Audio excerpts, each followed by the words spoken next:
Hello students, आज की इस वीडियो में हम पढ़ेंगे विद्युत रासायनिक श्रेणी इलेक्ट्रोकेमिकल सीरीज़। पूर्व के वीडियो में हमने देखा था इलेक्ट्रोड विभव का मापन, और इलेक्ट्रोड विभव की मापन से कुछ डेटा को यहाँ लाकर हम इलेक्ट्रोकेमिकल सीरीज़ को पढ़ेंगे। तो चलिए, इस वीडियो में मेरे साथ जुड़ने के लिए आप अपनी आँख कुछ सेकंड बंद कीजिए। ओके, इलेक्ट्रोकेमिकल सीरीज ये कहलाती है विद्युत रासायनिक श्रेणी। हमने इलेक्ट्रोड विभव की मापन के समय देखा कि कुछ इलेक्ट्रोड्स के इलेक्ट्रोड विभव हमने कल पिछले वीडियो में मापा था। तो यहाँ पर मैं कुछ इलेक्ट्रोड विभव का कुछ जिक्र कर रहा हूँ। जैसे देखो, लिथियम की इलेक्ट्रोड पोटेंशियल जब आती है वो होती है -3.05। यहाँ पर अगर हम मैग्नीशियम का लेते हैं तो ये आता है -2.46। फिर और अगर हम हाइड्रोजन का लेते हैं, जिंक का लेते हैं तो -0.76। हाइड्रोजन का लेते हैं तो यहाँ पर आती है 0.00 वोल्ट। फिर हम सिल्वर का लेते हैं तो ये आता है 0.480 प्लस का। और फिर कॉपर के लेते हैं तो आता है 3.04, सॉरी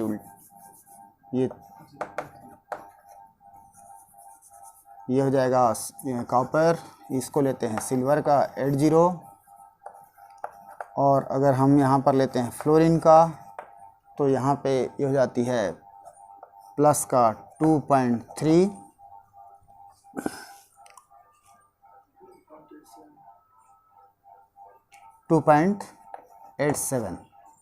वोल्ट, ये सभी वोल्ट में दिए हैं। फिर से आपकी ध्यान खींचना चाहूँगा इसमें कि प्रीवियस वीडियो में हमने जो देखा कि इलेक्ट्रोड विभव के मापन में कि जिस इलेक्ट्रोड में ऑक्सीडेशन होता है उसके पोटेंशियल ऑक्सीडेशन इलेक्ट्रोड के पोटेंशियल निगेटिव में आते हैं, निगेटिव होते हैं। और रिडक्शन पोटेंशियल या रिडक्शन इलेक्ट्रोड के पोटेंशियल पॉजिटिव होते हैं। यहाँ ध्यान देना है आपको, या यूँ कह दूँ कि मेजरमेंट के समय हमने देखा कि जिन इलेक्ट्रोडों को हाइड्रोजन इलेक्ट्रोड के रिस्पेक्ट में लेफ्ट में जोड़ते थे उन सभी के इलेक्ट्रोड पोटेंशियल निगेटिव आता था, और जिनको हाइड्रोजन इलेक्ट्रोड के रिस्पेक्ट में राइट में अगर कनेक्ट करते थे तो उनकी वैल्यू पॉजिटिव आता था। यहाँ पर आप अपनी ध्यान अच्छी तरह से बिठा लें। ऑक्सीडेशन पोटेंशियल मतलब होता है जिसमें ऑक्सीडेशन होता है, और ऑक्सीडेशन की क्रिया में अपने को पता है कि मेटल क्या करती है, अपने मेटल आयन में कन्वर्ट होकर के इलेक्ट्रॉन को लिबरेट करती है। तो ये जो फिनोमेना होती है जिन इलेक्ट्रोडों पर उनके पोटेंशियल नेगेटिव आते हैं, और जिन इलेक्ट्रोडों में ये फिनोमेना होती है, रिडक्शन का फिनोमेना होती है, उनके इलेक्ट्रोड पोटेंशियल पॉजिटिव आया करते हैं। ये बात हमको याद होना चाहिए। और दूसरी बात आप याद रखिएगा कि जिन में ऑक्सीडेशन होता है, जिन स्पेसीज में, जिन एलिमेंट्स में ऑक्सीडेशन होता है, अर्थात जो इलेक्ट्रॉन को लिबरेट करते हैं, वो रिड्यूसिंग एजेंट हुआ करते हैं। तो यहाँ पर इस तरह की जहाँ रिएक्शन होगा वो क्या कहलाएगा, रिड्यूसिंग एजेंट या अपचायक कहलाते हैं। मतलब जिसमें ऑक्सीडेशन होता है वो रिड्यूसिंग एजेंट होता है, और जिसमें रिडक्शन होता है वो ऑक्सीडाइजिंग एजेंट होता है। ऑक्सीडाइजिंग एजेंट, ये दो बातें हमारे दिमाग में ये होना चाहिए। अब उसके बाद हम आते हैं इलेक्ट्रोकेमिकल सीरीज़ की ओर। तो कल हमने देखा था कुछ धातुओं के इलेक्ट्रोड्स की electrode potential, standard electrode potential की वैल्यू फिक्स होते हैं, डिटरमाइन किया था हमने। और आज मैं इलेक्ट्रोकेमिकल सीरीज़ को समझने के लिए कुछ इलेक्ट्रोड्स की इलेक्ट्रोड पोटेंशियल ब्लैक बोर्ड में लिखा हूँ। इस पर थोड़ा नज़र डालें तो हमको पता चल रहा है कि इन धातुओं की इलेक्ट्रोड पोटेंशियल का मान पॉजिटिव है और इन धातुओं की इलेक्ट्रोड पोटेंशियल का मान नेगेटिव है। और यहाँ बीच में है आपका हाइड्रोजन, तो यहाँ बता दूँ जिसका इलेक्ट्रोड पोटेंशियल 0 है, लिख रहा है। तो इलेक्ट्रोड पोटेंशियल मतलब जिन धातुओं के इलेक्ट्रोड स्टैंडर्ड इलेक्ट्रोड पोटेंशियल को हाइड्रोजन के स्टैंडर्ड इलेक्ट्रोड पोटेंशियल से कंपैरिजन किया गया है। तो यहाँ पर याद रखिएगा, इस अगर तर्क को लगाएं तो क्या होगी, जिन धातुओं की इलेक्ट्रोड पोटेंशियल निगेटिव है मीन्स इस पर ऑक्सीडेशन रिएक्शन हो रहा है, और ऑक्सीडेशन रिएक्शन होने की वजह से क्या हो जाएगी, ये रिड्यूसिंग एजेंट की तरह बिहेव करेंगे। और या हम कह सकते हैं ये हाइड्रोजन से अधिक अपचायक होते हैं, स्ट्रॉन्गर रिड्यूसिंग एजेंट होते हैं विथ रिस्पेक्ट टू हाइड्रोजन। और जिनकी इलेक्ट्रोड पोटेंशियल पॉजिटिव दिख रहा है उनमें क्या होती है, ये रिएक्शन होता होगा जो कि रिडक्शन है, और जिस में रिडक्शन होती है वो ऑक्सीडाइजिंग एजेंट का काम करता है। तो यहाँ पर हम क्या कहेंगे, ये ऑक्सीडाइज़र की तरह रोल करेंगे, या इनकी रिड्यूसिंग पावर हाइड्रोजन से कम होती है और इनकी रिड्यूसिंग पावर हाइड्रोजन से अधिक होती है। ये बात तो आपको समझ में आ गया होगा। अब हम चलते हैं IUPAC मेथड में। IUPAC मेथड में रिड्यूसिंग पोटेंशियल को ही आधार बनाया गया है और रिड्यूसिंग पोटेंशियल को विभिन्न इलेक्ट्रोडों का एक निश्चित या इंक्रीजिंग ऑर्डर पर अरेंज किया गया है। फिर से आपको बता दूं, प्रीवियस वीडियो में हमने देखा था कि इलेक्ट्रोड कैसे बनाते हैं। उससे हमने सीखा कि हर धातु की इलेक्ट्रोड्स हम बना सकते हैं। फिर से जिक्र में लाना चाहूँगा, अगर हमको सिल्वर इलेक्ट्रोड बनाना है तो सिल्वर रॉड को सिल्वर आयन के सॉल्यूशन में डीप करते हैं, इलेक्ट्रोड बन जाती है। जिंक की इलेक्ट्रोड बनाना है तो जिंक इलेक्ट्रोड को जिंक की सॉल्यूशन में डिप किया जाता है तो इलेक्ट्रोड बन जाती है। फिर हमने उसके बाद की वीडियो में देखा कि उनके इलेक्ट्रोड पोटेंशियल को कैसे मापन करते हैं। तब हमने पाया कि इन इलेक्ट्रोडों को एक standard electrode potential hydrogen electrode से कनेक्ट की जाती है, और कनेक्ट करने के बाद जो सेल बनती है उस सेल की EMF काउंट करके हम उन इलेक्ट्रोडों की इलेक्ट्रोड पोटेंशियल निकालना सीख लिया है। तो कल्पना करो आप कि हमारे पास ऐसी 5, 7, 8, 10, 15, 20 मेटल्स इलेक्ट्रोड हैं, और उन मेटल इलेक्ट्रोड्स को हाइड्रोजन इलेक्ट्रोड से प्रॉपरली कनेक्ट करके हमने उनका पोटेंशियल डिफरेंस कैलकुलेट किया, या इलेक्ट्रोड पोटेंशियल हमने कैलकुलेट किया। तो निश्चित रूप से क्या होगी, कुछ इलेक्ट्रोडों के इलेक्ट्रोड पोटेंशियल्स नेगेटिव आएंगे, कुछ इलेक्ट्रोडों के इलेक्ट्रोड पोटेंशियल पॉजिटिव आएंगे। और यदि हम इन पूरी इलेक्ट्रोड्स की इलेक्ट्रोड पोटेंशियल को या इन इलेक्ट्रोडों के स्टैंडर्ड इलेक्ट्रोड पोटेंशियल को अगर अरेंज करेंगे तो एक सीरीज़ मिलेगा जो इलेक्ट्रोकेमिकल सीरीज़ कहलाएगा।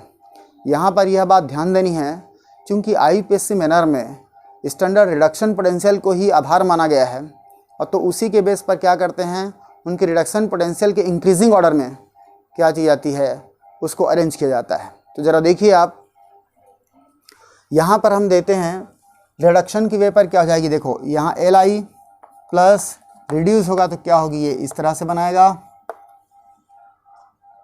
यद्यपि यहाँ पर जो हम देखते हैं यहाँ ऑक्सीडेशन होता है, चूंकि IUPAC में रिडक्शन वे पे माना गया है इसलिए इसके रिएक्शंस को क्या लिखेंगे हम लोग, रिडक्शन वे पे लिखेंगे। तो क्या हो जाएगी Li प्लस ये हो जाएगा Li, इसकी एक्सप्रेशन हो जाएगी हमारे पास इलेक्ट्रोड पोटेंशियल का। देखो कहाँ से क्या कर रही है, आपका आयन से सॉलिड की ओर चल रहा है, तो इसको हम Li प्लस Li लिखेंगे। और इसके इलेक्ट्रोड पोटेंशियल यहाँ हमको दिख रहा है -0.335 वोल्ट। इसी तरह से हम मैग्नीशियम की बात करते हैं तो मैग्नीशियम क्या हो जाएगा, 2 + 2 इलेक्ट्रॉन रिसीव करेगा रिडक्शन वे पर, और ये क्या हो जाएगी Mg हो जाएगी। इसके इलेक्ट्रोड पोटेंशियल को हम एक्सप्रेस करेंगे Mg2+/Mg इज इक्वल टू इसका इलेक्ट्रोड पोटेंशियल हो जाएगा -2.46 वोल्ट। जिंक की अगर देखें हम तो Zn 2+2 इलेक्ट्रॉन गेन करेगा और Zn में कन्वर्ट हो जाएगा, इसकी इलेक्ट्रोड पोटेंशियल डिनोट हो जाएगी Zn 2+/Zn होगी। इज इक्वल टू हो जाएगी -0.46 वोल्ट। इस तरह से हाइड्रोजन की बात करें तो H+ हो जाएगी, इलेक्ट्रॉन हो जाएगा और यहाँ पे H2 हो जाएगी। इसको बैलेंस करेंगे, ये ऐसा हो जाएगा। इसको एक्सप्रेस करेंगे हम H+/H2 के रूप में बैलेंस करेंगे, ये हो जाएगा 0.00 वोल्ट। इसी तरह से अगर कॉपर की बात करें तो कॉपर क्या हो जाएगी, 2 इलेक्ट्रॉन गेन करेगा और कॉपर में कन्वर्ट होगा। इस इलेक्ट्रोड का एक्सप्रेशन हो जाएगा Cu2+/Cu हो जाएगा इज इक्वल टू क्या हो जाएगी 0.34 volt. Now silver 1 electron gain करेगा, सिल्वर के रूप में हो जाएगी। इसका एक्सप्रेशन हो जाएगा EAg+/Ag और ये हो जाएगी 0.80 वोल्ट प्लस का। नाउ लास्ट अपन देखते हैं फ्लोरीन का।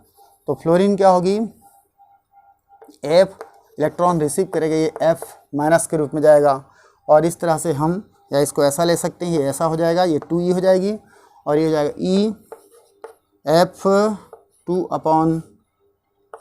हो जाएगा इज इक्वल टू क्या हो जाएगी +2.87 वोल्ट। तो यहाँ पर अगर हम देखें तो रिडक्शन पोटेंशियल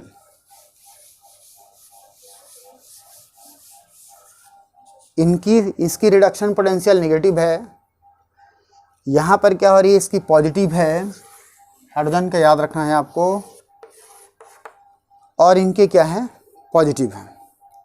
इसका मतलब अगर केवल न्यूमेरिक डेटा को देखा जाए इनका, तो इनकी लिथियम की रिडक्शन पोटेंशियल सबसे कम है क्योंकि नेगेटिव में है, और फ्लोरीन की रिडक्शन पोटेंशियल की वैल्यू सबसे अधिक है। तो यहाँ हम कह सकते हैं इनको अगर अरेंज किया तो एक सीरीज़ मिला, तो यहाँ पर ये कहलाती है इलेक्ट्रोकेमिकल सीरीज़ कहलाता है। इलेक्ट्रोकेमिकल सीरीज़, या इसको हम बोल सकते हैं ECS बोल सकते हैं। इलेक्ट्रोकेमिकल सीरीज़ में यहाँ पर तो कुछ ही मेटल्स का इलेक्ट्रोड स्टैंडर्ड रिडक्शन पोटेंशियल यहाँ पे मैं लिया हूँ। ये सब क्या है, स्टैंडर्ड स्टेट पर हैं, कंपैरिजन किया गया है।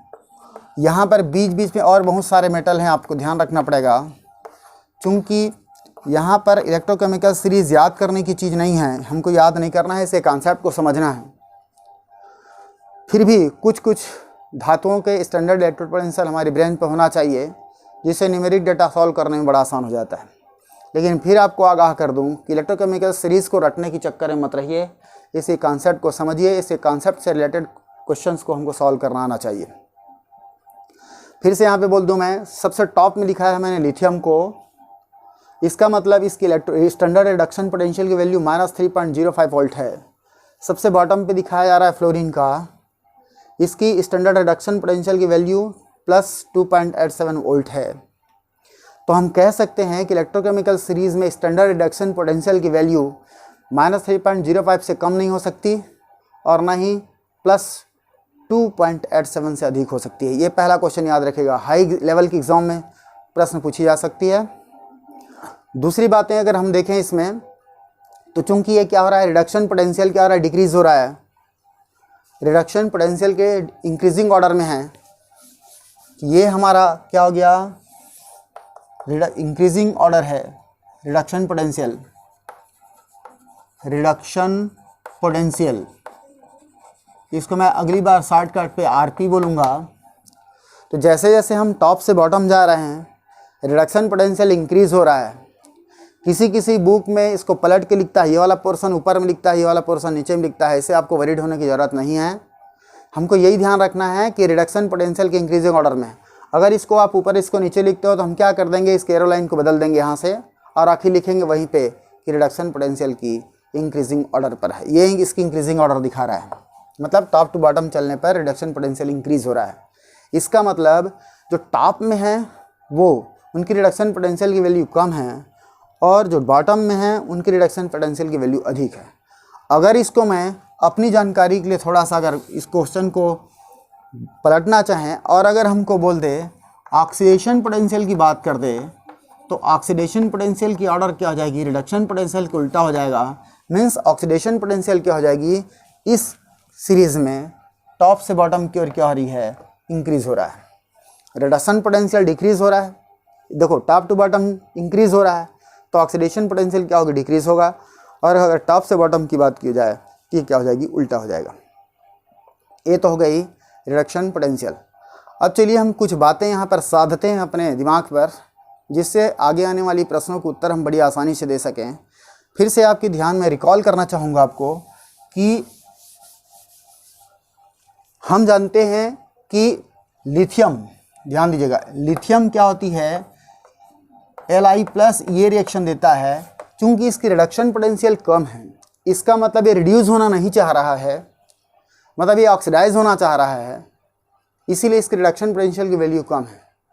तो व्यवहार में क्या होती है, Li ये इस तरह से रिएक्शन देता है और इस तरह से रिएक्शन में क्या, इलेक्ट्रॉन का लिबरेशन हो रहा है, इलेक्ट्रॉन प्रोड्यूस हो रहा है, इलेक्ट्रॉन निकल रहा है। और जिस किसी मेटल में इलेक्ट्रॉन निकलता है वो ऑक्सीडेशन कहलाता है। तो कुल मिला के क्या हो रही है, लिथियम पर ऑक्सीडाइज हो रहा है, इलेक्ट्रॉन निकल रहा है। तो यहाँ पर इसकी व्यवहार क्या हो जाएगी, हमारा रिड्यूसिंग एजेंट हो जाएगा। ये क्या हो जाएगी, अपचायक हो जाएगा। जैसे कि पहले मैं बता चुका, ये क्या होगी, रिड्यूसिंग एजेंट होगा। और यहाँ पर अगर देखें हम तो ये भी क्या होगी, रिड्यूसिंग एजेंट होगा। Ra लिख रहा हूँ रिड्यूसिंग एजेंट को, क्योंकि इसकी वैल्यू भी निगेटिव है। ये भी क्या होगा, रिड्यूसिंग एजेंट होगा। ये क्या होगी, ना तो रिड्यूसिंग होगी ना ऑक्सीडाइजिंग एजेंट होगा। ये क्या हो जाएंगे, ऑक्सीडाइजिंग एजेंट की तरह रोल करेंगे, ये ऑक्सीडाइज़र की तरह रोल करेंगे, ये ऑक्सीडाइज़र की तरह रोल करेंगे। इनको हमको परीक्षा में क्या करती है, डेटा के बेस पर समझना रहता है। तो मैं आपको सार बात में बोल दूं कि जिन इलेक्ट्रोडों के स्टैंडर्ड रिडक्शन पोटेंशियल की वैल्यू नेगेटिव होते हैं, उनकी व्यवहार रिड्यूसिंग एजेंट की तरह होता है, अपचायक की तरह होते हैं। और जिन इलेक्ट्रोडों के इलेक्ट्रोड पोटेंशियल की वैल्यू पॉजिटिव होते हैं, वो ऑक्सीडाइजिंग एजेंट की तरह बिहेव करते हैं, वो ऑक्सीकारक होते हैं। तो यहाँ पर ध्यान रखना है अपने को। जैसे हमको बोलेगा कि अगर इन दोनों की बात करें हम, तो इन दोनों में बेसिकली साइन के आधार पर क्या होगी, दोनों रिड्यूसिंग एजेंट की तरह हैं, परंतु दोनों की रिड्यूसिंग स्ट्रेंथ समान नहीं होगी। यहाँ पर क्या होगा, ये स्ट्रॉन्ग रिड्यूसिंग एजेंट होगा इसके रिस्पेक्ट में। इस तरह से हम कह सकते हैं कि इस इलेक्ट्रोकेमिकल सीरीज़ में जिस इलेक्ट्रोड की पोजीशन टॉप में होगा वो क्या होगी, स्ट्रॉन्ग रिड्यूसिंग एजेंट होगा। और जिसकी जैसे जैसे नीचे आते जाएंगे रिड्यूसिंग एजेंट क्या होती जाएगी, कम हो जाएगा। रिड्यूसिंग एजेंट की जो क्षमता है वो क्या हो जाएगी, कम हो जाएगा। सार बात में और कह दें तो टॉप वाले क्या होते हैं, रिड्यूसिंग एजेंट की तरह बिहेव करते हैं, स्ट्रॉन्ग रिड्यूसिंग एजेंट होते हैं। और बॉटम वाले क्या होते हैं, स्ट्रॉन्ग ऑक्सीडाइजिंग एजेंट होते हैं। और कह दूं मैं आप, तो लिथियम क्या हो जाएगी, सबसे प्रबल अपचायक होता है, जबकि यहाँ पर फ्लोरीन प्रबल ऑक्सीकारक होता है। ये बातें हमारे दिमाग पे होनी चाहिए। फिर से यहाँ पर याद रखें हम, अपचायक, अब अपचायक की थोड़ा सा परिभाषा देख लें। इसको रिड्यूसिंग एजेंट को अपचायक बोलते हैं, रिड्यूसिंग एजेंट। रिड्यूसिंग एजेंट तो यहाँ पर क्या होगी, जो इलेक्ट्रॉन निकालते हैं या इलेक्ट्रॉन प्रोड्यूस करने वाली जो एजेंसी होते हैं वो अपचायक होते हैं। इलेक्ट्रॉन एलिमिनेटिंग एजेंट या जिस किसी में अभी ऑक्सीकरण की क्रिया होती है, जो इलेक्ट्रॉन प्रोड्यूस करते हैं वो क्या कहलाता है, अपचायक होते हैं। दूसरे शब्दों में मैं बोल दूं, अपचयन का मतलब इलेक्ट्रॉन के जुड़ना। देखो ध्यान दीजिएगा, यहाँ पे अगर मान लो ए लेता हूँ, यहाँ पर इलेक्ट्रॉन, ये घटना कहलाएगी हमारा अपचयन, ये घटना हमारा क्या है, अपचयन। ये अपचयन की घटना तब तक नहीं होगी जब तक कि यहाँ पर इलेक्ट्रॉन मिलेगा नहीं। तो कोई ना कोई एजेंसी, जैसे अगर इसको मैं यहाँ पे ले लूँ, ये क्या करता है, B+ और E- में निकलता है। तो ये यहाँ से जो लिबरेटेड इलेक्ट्रॉन है वो यहाँ पे आके यूज़ होती है। तो कुल मिलाकर के अपचयन अभिक्रियाओं को चलाने वाला ड्राइवर वह पदार्थ होता है जो ऑक्सीजन को मुक्त करता है, इलेक्ट्रॉन को एलिमिनेट करता है, इलेक्ट्रॉन का निष्कासन करता है। और जिस पदार्थ में इलेक्ट्रॉन का निष्कासन होता है वो घटना ऑक्सीकरण होती है। तो हम बोल सकते हैं कि जिस पदार्थ में, देखो यहाँ पर बी में ऑक्सीकरण हो रहा है और ऑक्सीकरण से उत्पन्न एक इलेक्ट्रॉन ए को रिड्यूस करने में यूज़ हो रहा है, इसलिए बी क्या कहलाता है, ए का अपचायक कहलाता है। बी क्या कहलाता है, ए का अपचायक कहलाता है। फिर से एक बार बोल दूँ कि अपचयन की घटना में इलेक्ट्रॉन जुड़ती है, तो ये घटना तभी होगी जब जुड़ने के लिए इलेक्ट्रॉन उपलब्ध रहेगा। इलेक्ट्रॉन की उपलब्धता कहाँ से आ रही है, बी के ऑक्सीडेशन से आ रहा है। तो जब तक बी ऑक्सीडाइज नहीं होगा, इलेक्ट्रॉन उपलब्ध नहीं होगी, इलेक्ट्रॉन उपलब्ध नहीं होगा तो रिडक्शन की क्रिया नहीं हो पाएगी, अर्थात इसका अपचयन संभव नहीं है। तो आखिर में इसको अपचयन करने के लिए इलेक्ट्रॉन कौन उपलब्ध करा रहा है, बी करा रहा है। इसलिए अपचयन की अभिक्रिया के लिए जो एजेंसी, जो पदार्थ इलेक्ट्रॉन उपलब्ध कराता है वो क्या कहलाता है, हमारा अपचायक कहलाता है। इसलिए हमारा क्या हो जाएगा, बी अपचायक हो जाएगा। किसके लिए, ए के लिए। अब तो मेरे ख्याल से आप समझ गए होंगे इस बात को कि जो पदार्थ अपचयन अभिक्रिया के लिए इलेक्ट्रॉन उपलब्ध कराता है वो अपचायक कहलाता है। जो पदार्थ अपचयन अभिक्रिया के लिए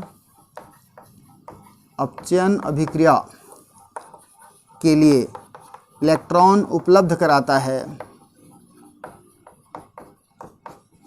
वो अपचायक कहलाता है। इसको अगर पलट दोगे आप तो क्या हो जाएगी, ऑक्सीकारक मिल जाएगा आपको। एक याद रखो, दूसरा पलट दोगे आपको समझ में आ जाएगा। दोनों याद करके लफड़ा मत पालो, कन्फ्यूजन हो जाती है। अधिकांश बच्चे मिसकंसेप्शन पे आ जाते हैं। इसलिए मैं आपको सलाह देना चाहूँगा कि आप किसी एक को याद करो, ज़रूरत पड़ने पर इसकी सेंस को चेंज कर दो तो दूसरा आपको मिल जाएगा। ये तो हो गई अपचायक का। अब ज़रा देखो इस कॉन्सेप्ट को यहाँ पे लगाओ तो यहाँ पर हम देखें इसकी वैल्यू नेगेटिव है, मतलब इसके जो अपचयन क्षमता कम है। तो यहाँ पर क्या होगी, लिथियम इस तरह से रिएक्शन देगा, Li प्लस और इलेक्ट्रॉन रिलीज करेगा। ये इलेक्ट्रॉन क्या करेगा, अगर इसके साथ कोई दूसरा एलिमेंट हो जाए, यहाँ पर जैसे मैं कॉपर की बात करूँ तो कॉपर को क्या करेगा, इलेक्ट्रॉन चाहिए थी, ये इलेक्ट्रॉन क्या करेगा, यहाँ पे आकर के 2 इलेक्ट्रॉन हो जाएगी और क्या हो जाएगी, सी के रूप में जमा हो जाएगा। तो यहाँ पर बैलेंस करने के लिए आप ऐसा कर सकते हो इसको। तो यहाँ पर क्या हुआ कि कॉपर आयन को रिड्यूस करने वाला कौन है, लिथियम, क्योंकि लिथियम क्या कर रहा है, अपचयन अभिक्रिया के लिए इलेक्ट्रॉन को प्रोवाइड करा रहा है। तो जो एजेंसी रिडक्शन के लिए इलेक्ट्रॉन प्रोवाइड कराता है that is called reducing agent. The agency या species which provide electrons for reduction is called reducing agent. फिर से एक बार देखेंगे, the species which provide electrons for reduction is called reducing agent. ये हो जाएगा हमारा अपचायक का। अब हम देखते हैं कुछ इसके एप्लीकेशन होते हैं या कुछ इसकी कैरेक्टरिस्टिक्स की बात करूं तो कैरेक्टरिस्टिक्स में ध्यान दीजिएगा, परीक्षाओं में कई बार पूछा गया है कि यहाँ पर हम देखते हैं करेक्ट या अभिलाक्षणिक गुण ECS इलेक्ट्रोकेमिकल सीरीज की अभिलाक्षणिक गुण, कैरेक्टरिस्टिक्स ऑफ ECS, ये क्या होता है।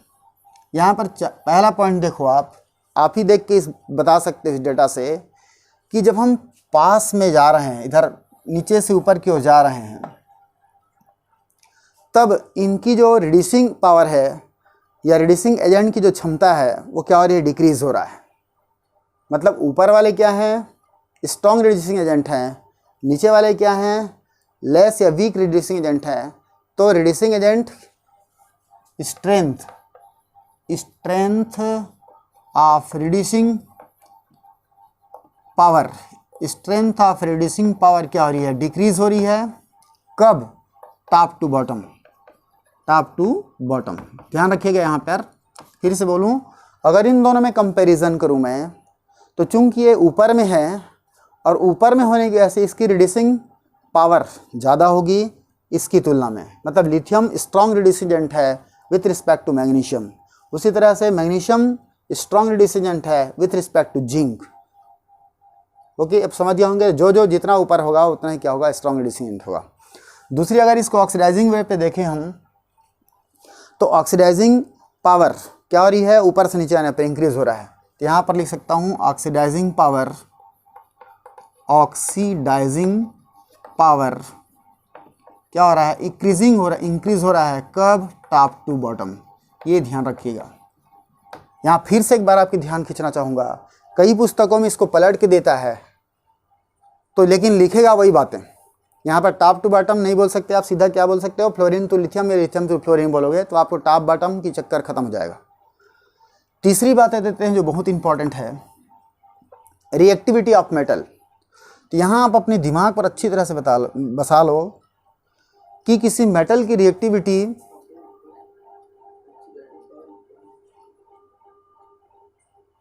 हाँ, ऑक्सीडाइजिंग पावर क्या होगी, इंक्रीज हो, सॉरी क्या होगा, टॉप टू बॉटम में।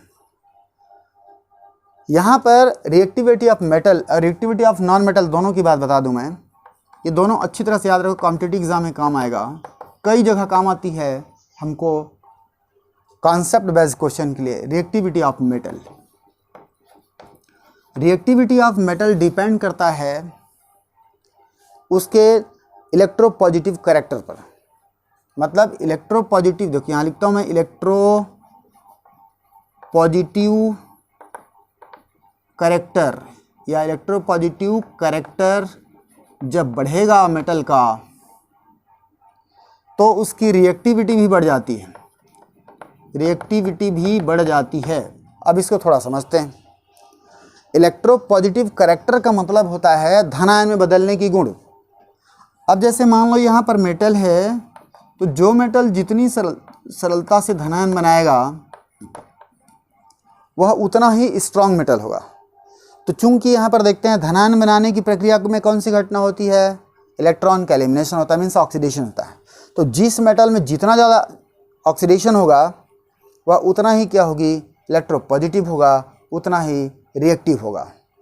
यहाँ पर हमने देखा है कि इस इलेक्ट्रोकेमिकल सीरीज़ के टॉप में लिथियम साइड से अगर देखें हम, तो लिथियम साइड की स्टैंडर्ड रिडक्शन पोटेंशियल का मान निगेटिव है, जो कि बहुत कम है। इसका मतलब है कि इसमें रिडक्शन की संभावना बहुत कम है, ऑक्सीडेशन की संभावना सर्वाधिक है। तो ऑक्सीडेशन होने से ही क्या मिलेगी, इलेक्ट्रॉन लिबरेशन होगा, और इलेक्ट्रॉन लिबरेशन होगी तो ये मेटल क्या हो जाएगी, तुरंत धनायन में कन्वर्ट हो जाएगा, और धनायन में कन्वर्ट होगी तो इलेक्ट्रोपॉजिटिव कैरेक्टर क्या होगी, इसकी अधिक होगी। इलेक्ट्रोपॉजिटिव कैरेक्टर अधिक होने से क्या होगा, रिएक्टिव मेटल बढ़ जाती है। तो हम देखें यहाँ पर कि जो टॉप में है, मैंने लिथियम से अगर हम फ्लोरीन की ओर चलें, लिथियम टू अगर फ्लोरीन की ओर हम चलते हैं तो हमारा इलेक्ट्रोपॉजिटिव कैरेक्टर, देखो इसको शॉर्टकट में लिख रहा हूँ, इलेक्ट्रोपॉजिटिव कैरेक्टर, ईपीएस लिख रहा हूँ। इलेक्ट्रोपॉजिटिव कैरेक्टर क्या हो रही है, डिक्रीज हो रहा है, इसलिए इनकी रिएक्टिविटी भी क्या हो जाएगी, डिक्रीज हो जाएगा। रिएक्टिविटी भी क्या हो जाएगी, डिक्रीज हो जाएगा। तो हमारे पास एक आंसर आ गया इसकी थर्ड कैरेक्टरिस्टिक्स में कि इलेक्ट्रोकेमिकल सीरीज में लिथियम से फ्लोरीन तक रिएक्टिविटी क्या होती है, डिक्रीज होता है। अर्थात हम बोल सकते हैं लिथियम ज़्यादा रिएक्टिव है मैग्नीशियम से, मैग्नीशियम ज़्यादा रिएक्टिव है जिंक से, और इनके बीच में अगर कोई मेटल आता है, यहाँ पर अगर डाल दूँ मैं सोडियम को डाल दूँ, तो सोडियम में यहाँ क्या होगा, सोडियम से ज़्यादा रिएक्टिव है लिथियम, मैग्नीशियम से ज़्यादा रिएक्टिव है सोडियम। तो बीच में जितने भी मेटल्स आएंगे वो सब क्या होंगे, हाई रिएक्टिव होंगे।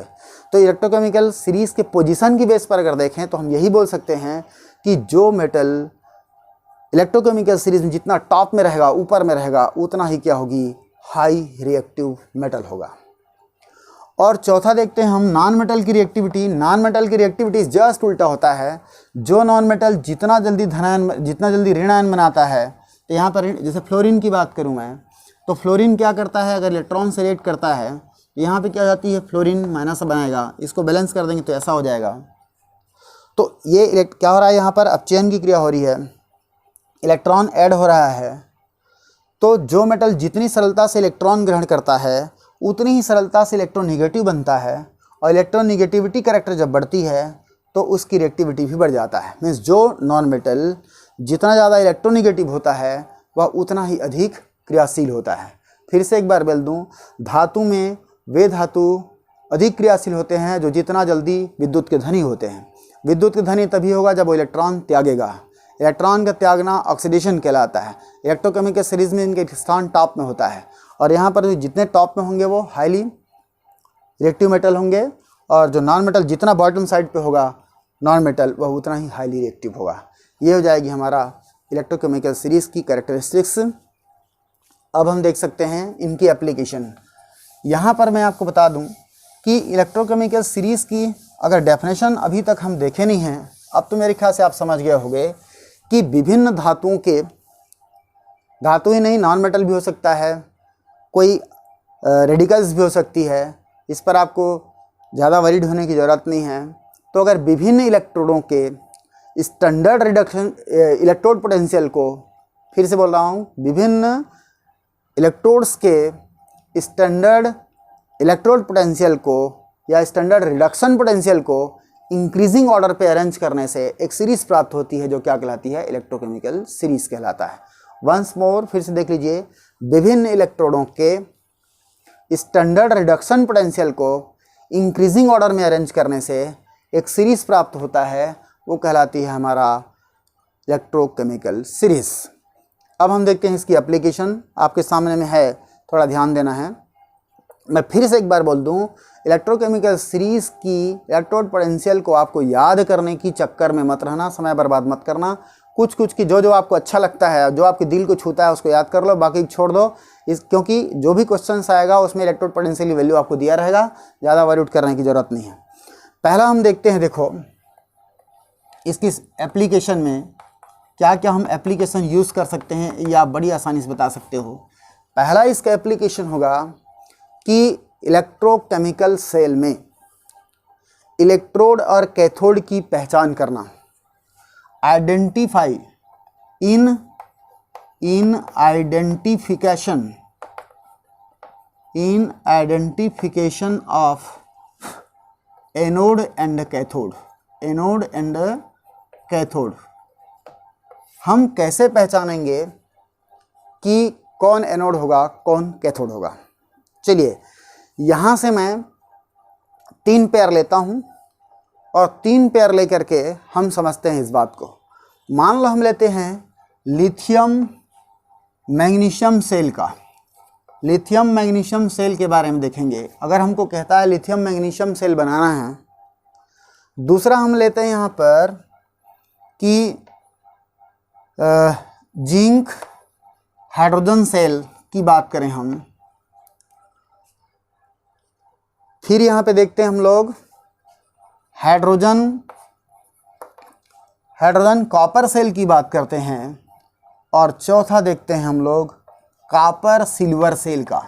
इतने में मेरे ख्याल से आपकी सभी दुविधाएं दूर हो जाएगी। यहाँ पर जरा देखो आप, लिथियम मैग्नीशियम दोनों की स्टैंडर्ड रिडक्शन पोटेंशियल की वैल्यू नेगेटिव है। यहाँ भी पता नहीं, लेकिन परीक्षा में अगर देगा तो ये वैल्यू दिया रहेगा। तो हमसे पूछेगा कि इन दोनों को अगर हम सेल बनाना चाहते हैं तो किसको एनोड बनाएं किसको कैथोड बनाएं।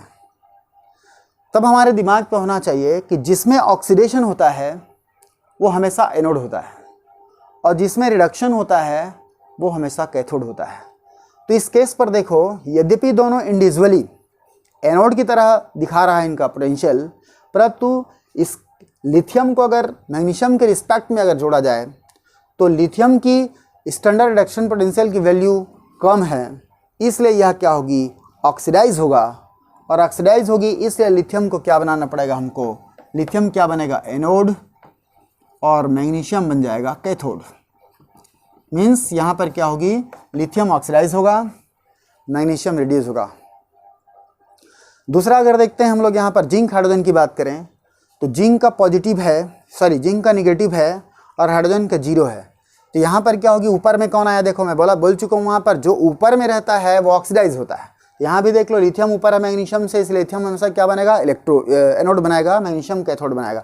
यहाँ से देख के बताओ आप, जिंक हाइड्रोजन की बात करें, जिंक ऊपर है इसलिए जिंक क्या बनेगी, एनोड बनेगा, हाइड्रोजन क्या बनेगी, कैथोड बनेगा। अगर हाइड्रोजन और कॉपर की बात करें तो हाइड्रोजन ऊपर है इसलिए हाइड्रोजन एनोड बनेगा, कॉपर क्या बनेगी, कैथोड बनेगा। फिर अगर कॉपर सिल्वर की बात करें तो कॉपर ऊपर है इसलिए कॉपर क्या करेगा, एनोड का काम करेगा, और सिल्वर कैथोड का काम करेगा।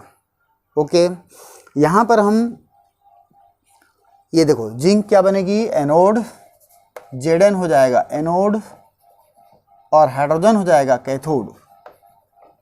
यहाँ पर हम देखें तो हाइड्रोजन क्या हो जाएगी, एनोड, और यहाँ पर देखें हम तो कॉपर हो जाएगा कैथोड, और यहाँ देखें तो कॉपर क्या हो जाएगी, एनोड हो जाएगा, और यहाँ पर क्या हो जाएगी, सिल्वर क्या हो जाएगा, कैथोड हो जाएगा। यहाँ पर जो पिछली वीडियो में मैंने आपको बताया था, अगर भूल गए होंगे तो आप वीडियो देख लेना, कि मैंने यहाँ पर कहा था कि कोई भी धातु स्पेशली ना तो ऑक्सीडाइज होगी ना रिड्यूस होगा, उसका मतलब स्पेसिफिक नेचर नहीं होगा, वो ऑक्सीडाइज भी हो सकता है, रिड्यूस भी हो सकता है। वह इस बात पर डिपेंड करेगा कि उसके कांटेक्ट में कौन सी इलेक्ट्रोड या कौन सी मेटल आ रहा है। तो यहाँ देख लो आप, जब हाइड्रोजन के कांटेक्ट में अगर कॉपर को लाते हैं तो कॉपर में क्या हो रहा है, कैथोड बन रहा है, मीन्स इसमें रिडक्शन हो रहा है। लेकिन जब कॉपर को सिल्वर के कांटेक्ट में ला रहे हैं तो वही कॉपर क्या हो जा रही है, एनोड बना रहा है, मीन्स ऑक्सीडेशन हो रहा है, और सिल्वर क्या हो रही है, रिडक्शन हो रहा है, कैथोड बना रहा है। मेरी बातें यहाँ पर आपको फलीभूत होते हुए दिखाई दे रहा होगा। चारित्रिक होता हुआ दिखाई दे रहा होगा, इसलिए कंफ्यूज मत होना। मैं शॉर्टकट में फिर से बोल दूं इसको, और यहाँ ऐसा इस टाइप से एग्जाम में जनरली नहीं देता, इसको देगा तब आपकी कन्फ्यूजन शायद ज़्यादा हो जाएगी। मान लो हमको देता है कि ए, ध्यान दीजिएगा, बी, मैं 3 पेयर बना रहा हूँ और यहाँ फिर लिया मैं ए और बी लिया, और यहाँ लेता हूँ मैं ए और बी। थोड़ा ध्यान देने की ज़रूरत है अपने को। अगर इसकी इलेक्ट्रोड पोटेंशियल को सपोज मैं 576 वोल्ट लिखता हूँ और यहाँ पर लिखता हूँ इसको माइनस 1.34 वोल्ट लिखता हूँ, इसका अगर मैं लिखता हूँ यहाँ पे 0.36 ले लो, माइनस का वोल्ट है। आप अपने मन से भी इसको कर सकते हो क्योंकि अपने को समझना है 0.00 वोल्ट है। यहाँ लेता हूँ एक 00 वोल्ट है और इसका है हमारे पास प्लस 2.4 वोल्ट है। तीसरा और ले लेते हैं, अगला लेते हैं ए और बी लेते हैं, ये हमारे पास है मान लो प्लस 34 वोल्ट है, और एक है हमारे पास प्लस का 1.34 वोल्ट है। ऐसा देगा। 4 एग्जाम्पल होंगे आपके पास, चारों एग्जाम्पल को अगर सही कर लोगे आप तो मैं समझूंगा कि आपको ये कॉन्सेप्ट समझ में आ गया होगा और बड़ी आसानी से आप पहचान सकोगे कौन इलेक्ट्रोड होगा कौन कैथोड होगा। जरा देखिए आप, ये पहला क्वेश्चन की बात करता हूँ। 4 क्वेश्चन हमारे पास, 2, 3 और ये 4। चारों क्वेश्चन को ध्यान से देखिए, सभी डेटा को एक साथ अपने ब्रेन पर मत लो।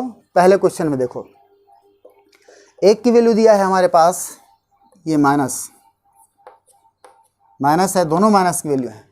अगर दोनों इलेक्ट्रोड्स की स्टैंडर्ड रिडक्शन पोटेंशियल अगर निगेटिव है, तब कभी हमको ऐसा नहीं सोचना है कि इसमें से दोनों एनोड बनेंगे, दोनों कैथोड बनेंगे, ऐसा नहीं सोचना है। इसमें से कौन एनोड बनेगा, तब आप सोचो कि इन दोनों में इलेक्ट्रोकेमिकल सीरीज में अगर देखें तो कौन सी वैल्यू ऊपर होगा। तो निश्चित रूप से क्या होगी, जो दोनों वैल्यू इनमें ज़्यादा निगेटिव होगा वो ऊपर होगी। मीन्स क्या होगी, बी ऊपर आएगा और ए क्या होगी, नीचे आ जाएगा। मतलब इसको अरेंज करें तो क्या होगी, बी ऊपर में चला जाएगा और ए क्या हो जाएगी, नीचे में आएगा। तो चूंकि बी क्या करेगा, ऑक्सीडाइज होगा, इसलिए बी क्या बनाएगा हमारा एनोड और ए क्या बनाएगा, कैथोड। चलिए यहाँ पर देखते हैं हम लोग, इन दोनों को अगर इलेक्ट्रोकेमिकल सीरीज पर अरेंज करते हैं, ये निश्चित रूप से क्या होगी, अप साइड पर होगा और ये क्या होगी, डाउन साइड पर होगा। तो इसलिए यहाँ पर एनोड कौन बनेगी, ये बनाएगा हमारा एनोड और ये बनाएगा कैथोड।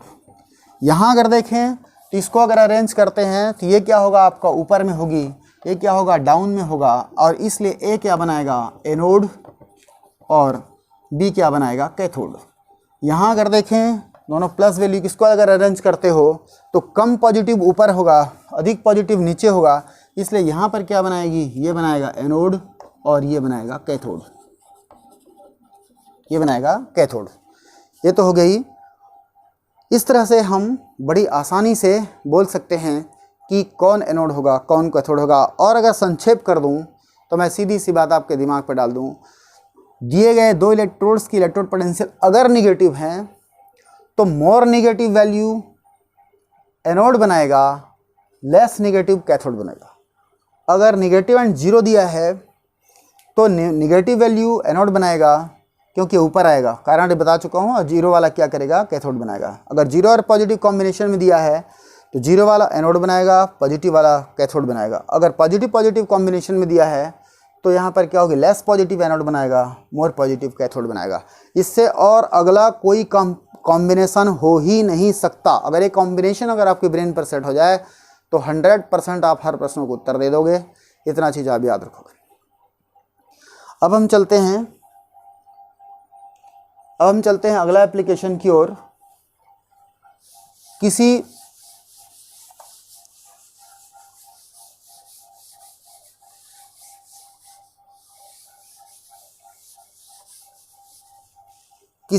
इलेक्ट्रोकेमिकल सेल की इलेक्ट्रोड पोटेंशियल डिटरमाइन करना। इलेक्ट्रोकेमिकल सेल की इलेक्ट्रोड पोटेंशियल डिटरमाइन करना दूसरा एप्लीकेशन है इसका।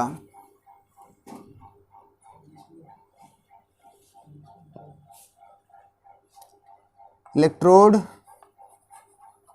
पोटेंशियल डिटरमाइन करना। आप सेल डिटरमाइन करना, ज्ञात करना। कोई सेल दिया है और सेल का इलेक्ट्रोड पोटेंशियल डिटरमाइन करना है, या इलेक्ट्रोकेमिकल सेल की इलेक्ट्रोड या EMF of the cell count करना। यहाँ मैं प्रश्न लिख दूँ, जैसे हमको बोलता है, मान लो प्रश्न के रूप में, जिंक कॉपर सेल से या जिंक कॉपर इलेक्ट्रोड से बने सेल का ईएमएफ ज्ञात करो। तब यहाँ पर देखिए, जिंक की वैल्यू जिंक की होती है हमारे पास 0.76 वोल्ट होता है माइनस का, दिया है, ये दिया रहेगा ये, और कॉपर की होती है प्लस 0.34 वोल्ट होता है, ये दिया रहेगा, आपको वरीड होने की ज़रूरत नहीं है। तो हमको क्या करना है, इसकी फार्मूला क्या होती है, ईएमएफ ऑफ द सेल होता है इज इक्वल टू होती है ER माइनस EL। अगर आपको समझ में आ जाए इसमें कौन एनोड होगा और कौन कैथोड होगा, या कौन लेफ्ट में रहेगा कौन राइट में रहेगा, तो मेरे ख्याल से निकालना बड़ा आसान है।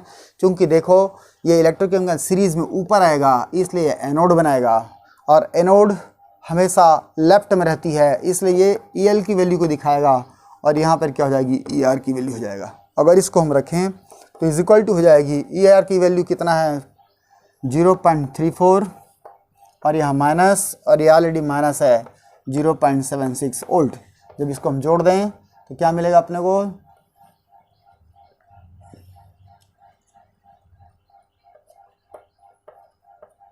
क्या मैं सही हूं, वोल्ट, क्या हो जाएगी, इतना वोल्ट मिलेगा उस सेल का ईएमएफ।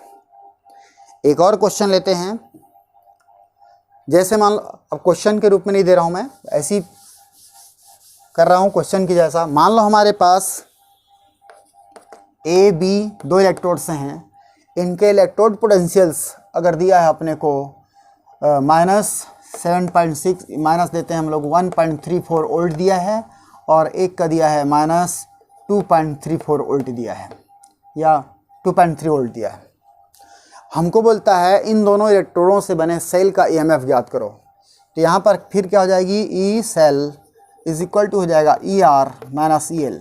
तो जब तक आप लेफ्ट में मीन्स एनोड रहता है, हमेशा याद रहना चाहिए, तो कौन एनोड का काम करेगा। तो जब इसको आप अरेंज करोगे तो इन दोनों में सबसे कम वैल्यू कौन है, ये है, इसलिए क्या बनाएगा, ये EL बनाएगा, एनोड बनेगा, और ये क्या हो जाएगी, कैथोड ER बनेगा। इस वैल्यू को अगर रखते हो आप तो क्या हो जाएगी, -2.34 माइनस हो जाएगा माइनस माइनस प्लस 1.34। जब इसको सॉल्व करेंगे तो हमारे पास क्या आएगी, आंसर आ जाएगा, वही क्या होगी, EMF होगा। देखो दूसरा पेयर मैंने क्या लिया, पहले प्लस माइनस की वैल्यू लेकर के, अभी माइनस माइनस की बात किया। अब अगला देखता हूँ मैं प्लस प्लस लेकर के। अगर इसी को मैं प्लस प्लस कर दूँ, अगर इसी को मैं प्लस प्लस कर दूँ और हमको EMF निकालने के लिए बोलता है, तो उस केस पर जब इसको अरेंज करोगे आप, तो ऊपर में कौन आएगा, लेस वैल्यू ये आएगा, इसलिए क्या बनाएगी, एनोड बनाएगा, एनोड होगा इसलिए क्या हो जाएगा, EL बन जाएगा, और ये क्या हो जाएगी, कैथोड बनाएगा, और यहाँ पर क्या हो जाएगी, ER बन जाएगा। अब इस वैल्यू को यहाँ पे रखोगे तो ER की वैल्यू है आपका 2.34, माइनस हो जाएगी 1.34। जब इसको आप घटाओगे तो 1 आएगा, 1 वोल्ट, ये हो जाएगी इस तरह से। तो फिर से यहाँ देखते हैं हम लोग, 4 ही कॉम्बिनेशन बनता है, एक माइनस माइनस का कॉम्बिनेशन, एक -0 का कॉम्बिनेशन, एक 0 प्लस का कॉम्बिनेशन, और एक प्लस प्लस का कॉम्बिनेशन। तो चारों पर आप वर्क करेंगे और चारों को याद रखेंगे। आज की वीडियो में इतना ही। अगली वीडियो में हम देखेंगे इसका अदर एप्लीकेशंस। ये एप्लीकेशंस एग्ज़ाम की दृष्टि से, कॉम्पिटिटिव एग्ज़ाम की दृष्टि से, कन्वेंशनल एग्ज़ाम की दृष्टि से बहुत इंपॉर्टेंट है। इसलिए आप इतना मेहनत करो कि आपके ब्रेन पर कोई किसी प्रकार की मिसकॉन्सेप्शन बना रहे। ज़्यादातर सभी वर्ड एक जैसे लगते हैं, oxidation, oxidising agent, reduction, reducing agent, ये सब हमको एक जैसे लगने लगते हैं। और हमारे ब्रेन पर अगर थोड़ा सा भी अगर कॉन्सेप्ट क्लियर नहीं होती तो ब्रेन धोखा दे देती है और हमारी क्वेश्चन सही होते होते गलत हो जाता है। तो तब तक कि आप प्रैक्टिस करते रहिए। धन्यवाद।